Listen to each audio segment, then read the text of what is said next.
ஓம் சக்தி. நமக்காக இறைவன் தந்துள்ள குருவை அடையாளம் காண்பது எவ்வாறு?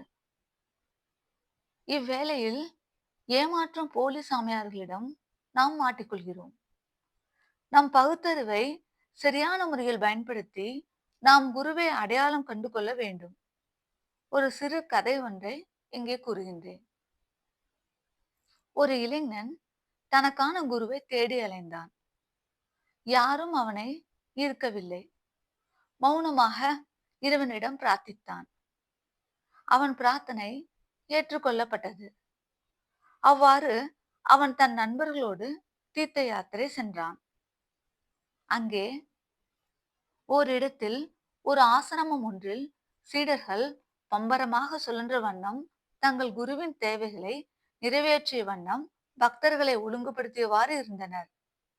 அவனுக்கு அந்நேரம் நல்ல பசி. நேராக உணவு சாலைக்கு சென்றான். நன்றாக உணவருந்தினான். பின் வெளியே வந்து மரத்தடியில் களைத்து போய் படுத்து உறங்கிவிட்டான். 1 மணி நேரத்திற்கு பிறகு எழுந்து அமர்ந்தான். சுற்றுமுற்றும் பார்த்தான், யாரையும் காணவில்லை. அவன் கண்கள் கலங்கின. தெய்வீக அன்னையை வேண்டினான். அன்னையே, கோடிக்கணக்கான உன் வேலைகளில் என்னை மறந்து விட்டாயா? நான் சோர்ந்து விட்டேன் அம்மா என அழத் தொடங்கினான். அப்பொழுது அவன் உள் மனதில் ஒரு கம்பீரமான குரல் எழுந்து உள்ளே வா என ஒலித்தது. அவனுக்கு அது ஒரு புது அனுபவம். திக்கென்று இருந்தது அவனுக்கு. எழுந்தான். ஆசிரமத்தின் உள் சென்றான். அங்கே பல தாழ்வாரங்களை கடந்தபோது ஒரு அறை மட்டும் திறக்கப்பட்டு இருந்ததை கண்டான். அதனுள் சென்றான்.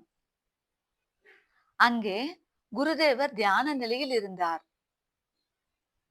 அவன் அவர் முன் வணங்கி நின்றான். குருதேவர் கண் விழித்தார்.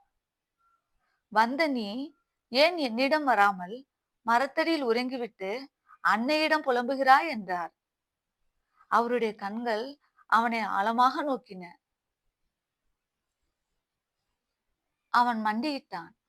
அவன் கண்களில் நீர் ஆறாக பெருகியது. குருதேவா, என்னை ஏற்றுக்கொள்ளுங்கள் என்றான். குருதேவர் புன்சிரிப்புடன், அதற்குத்தான் உள்ளே வா என்றேன். அவன் மனம் நிறைந்தது. அன்னை தந்த குருவை அவன் இவ்வாறு அடையாளம் கண்டு அவர் திருவடிகளில் சரணடைந்தான். நாம் தற்பொழுது கவனிப்போம். உலகம் முழுவதும் எண்ணற்ற ஆன்மாக்கள் முறையான வழிகாட்டுதல் இன்றி தவிப்பதை அன்னை கண்ணுற்றாள். அதற்காக ஒரு குரு போதாது. தானே களத்தில் இறங்க தீர்மானித்தாள். மேல்மருவத்தூர் என்னும் திருத்தலத்தில் பாலகன் பங்காருவை ஆட்கொண்டாள். தானே குருவாக எழுந்தருளினாள். பாலகனை ஆச்சாரிய குருவாக்கினாள். நாடி வந்த பக்தர்கள் எல்லாம் அருள் பெற கூட்டம் கூடத் தொடங்கியது. பக்தர்களை கவனிக்க தொண்டர்கள் உருவாகினர். அதற்கான அமைப்புகள், நிர்வாகம் என மேல்மருவத்தூர் அன்னை ஆதிபராசக்தி ஆன்மீக இயக்கம் மலர்ந்தது. பயன்பெற்ற பக்தர்களின் பதிவுகள் ஏராளமாக குவியத் தொடங்கின. அனைவருக்கும் குருவாக பாலகன் அருள் திரு அம்மா என அழைக்கப்பட்டு போற்றி வணங்கப்பட்டார்கள். இவ்வாறு பெருங்கூட்டமான இந்த யுகத்திற்கான அவதார பெருந்தெய்வமாக அருள் திரு அம்மா அவர்கள் விளங்கினார்கள். அவ்விளைஞன் தன் குருதேவரை அடையாளம் கண்டு கொண்டது எவ்விதத்தில் என்றால், தன் மனதோடு தொடர்பு கொள்ள அக்குருதேவரால் முடிந்தது என்பதை அவன் உணர்ந்து கொண்டான். ஆகவே அவன் அக்குருதேவரை ஏற்றுக்கொண்டான். அவ்வாறு பல்லாயிரக்கணக்கான மக்களின் மனதில் நீங்கா இடம் பெற்று இன்றும் வழிகாட்டி கொண்டிருப்போம் ஆன்மீக குருதான் அருள் திரு அம்மா அவர்கள். தொடர்ந்து கவனிப்போம். ஓம் சக்தி.